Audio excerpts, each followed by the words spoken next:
Welcome to International Securities Exchange's podcast series. Facilitated by renowned educators, ISE podcasts are intended to teach beginning as well as seasoned investors the ins and outs of trading. To find an updated list of podcasts, please visit www.ise.com/podcasts. Please be sure to listen to our important message following this episode regarding the risks of investing in exchange-traded options. All right, what we're going to go to our trade calculator tool. And let's go ahead and enter a trade. Now, I'm purposely not going to use the currency that we are using right now because I don't want to be giving out recommendations. If you do have questions on this, call me and I can give you some of my, I can see how currencies could fit into your portfolio if you want to talk about this on a one-on-one level. But what you can do, let's say, for example, that I am bearish on the US dollar. Now, what I'm going to do, I'm going to enter EUI. That's the symbol for the underlying for the euro. So let's say, for example, I think that the dollar is going to go down versus the euro. With that being said, what we can do is a diagonal spread. And let's go ahead and go out to December. And since I think that the dollar is going to go down, I'm going to buy a put option. The FX options, it's pretty cool from the standpoint that they're all dollar-based. Now, with that, like I said, this is not my specific opinion. I'm just doing this to show an example. I have a portfolio. Right. We could actually turn it around also, Mike, right, in 3 minutes or 1 minute and just show dollar bullish, just to try to create a balance that we're not giving any recommendations here. Okay, yeah, absolutely. If we need to do that, we can definitely do that. So with that, I'm going to go ahead and buy 10 contracts of the at-the-money put option to show that I'm bearish on the dollar, let's say, bearish on the dollar versus the euro. Now, with that, let's say that as we're doing that, I don't want to pay that much in premium, and I'm concerned with the near-term time decay risk, and I kind of want to hedge myself a little bit with volatility risk as well as the time decay risk. Well, for the near term, one thing that we can do is sell some premium. So let's say that I want to, let's actually go out to October, and let's say that I want to get, I will sell the 68.50 put. And what we're going to do is sell that option. We're going to sell 10 contracts of it, and I'm going to click Calculate. Once again, this is the trade calculator on the Brokers Express website. Which one did you buy, Mike? I'm sorry. Which put did you buy, the longer dated one?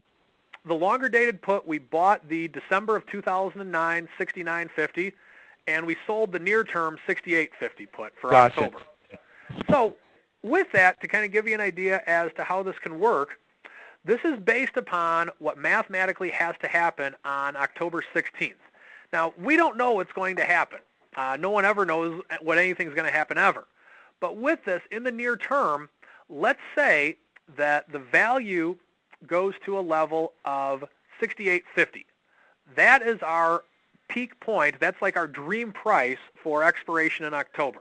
Once again, this is not the position that we're in, nor is it intended to be a recommendation. But with that, in this example, this would be our dream price.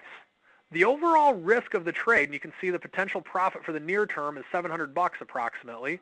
The overall risk of the trade is $1,060. So let's say that you have a portfolio of $100,000 to $200,000.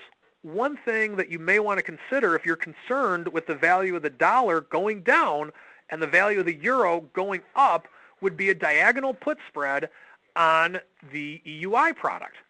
That way, you have exposure to the euro should the euro increase and the dollar decrease, and also you can actually sell premium against it. So with that being said, let's say that the euro does start increasing and EUI does start decreasing, like for this imaginary sentiment on this trade. Now, one thing that you got to ask yourself, what if EUI is at 68.50 and we still have like 2 or 3 weeks until expiration? Well, you're not going to be at that $698 profit if that's the case, because that near-term premium would be working against you. That's where adjusting the option comes into play and the importance of it comes into play. So with that, you need to have the ability to be nimble and make the adjustment if that's part of your plan. having a plan before you get into a trade is something that's very important. The way that one of the rules that we like to do when we're using currencies as a hedge is if it touches the short strike price, that's a red flag to us. It doesn't mean we're necessarily going to roll the option, but it does mean that we're going to take action most of the time. So with that, that's kind of how we would view the diagonal spread. Now, let's say that we're a little bit neutral for the near term, and we wanted to kind of get a little bit more premium for the near term. One way with which we could adjust it, we could go to October again and sell a put option at the same strike at the 69.50 level.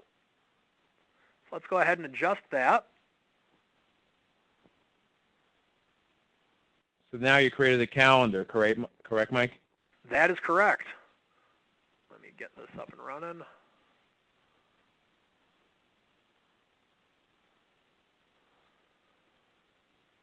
So now in this case, you'll see the risk-reward graph looks a little bit different, and actually,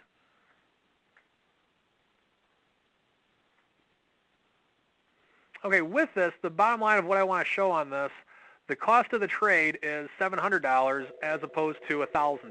So it depends on what your actual near-term sentiment is in terms of hedging yourself. So there's always something good and something bad about every trade, correct? Without a doubt, without a doubt. All right, what other questions do we have? And I don't know if you want to show it, but obviously you could turn it around and do it in calls and create that little bit of an upward bias.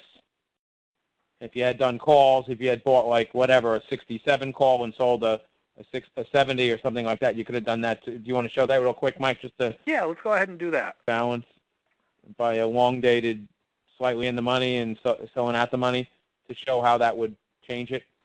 Absolutely. Let's do that. Let's go out to December again. And let's go ahead and buy the 69 call. Okay. And let's sell the October, we'll say the 71 call.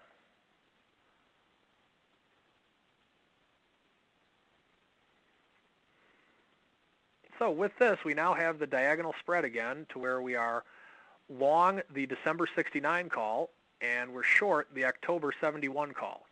Now with this, I did this with, we went slightly in the money, so when you go slightly in the money, it's going to be a greater out-of-pocket cost to you as a trader. So that's one thing that you'll notice here. We have a little bit more risk on the table in terms of the actual dollar amount. Now, the advantage is we don't have as much time decay risk, but we are taking on a little bit more out-of-pocket risk because, as you said, Steve, it's kind of one of those things that you always have to do a trade out when you're doing different styles of trades. This would be if you had a bullish sentiment on the dollar versus the euro. Right, correct. You know, it's interesting, Mike, because I give a lot of seminars myself, and people always think there's a holy grail, there's a best spread out there or a best strategy.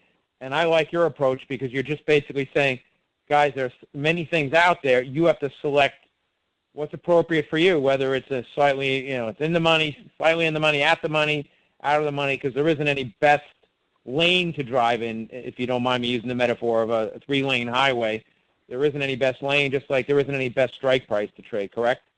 That is correct. And I know that in the traffic around Chicago and New York, I typically pick the wrong lane anyway whenever I drive. So I try and take the train.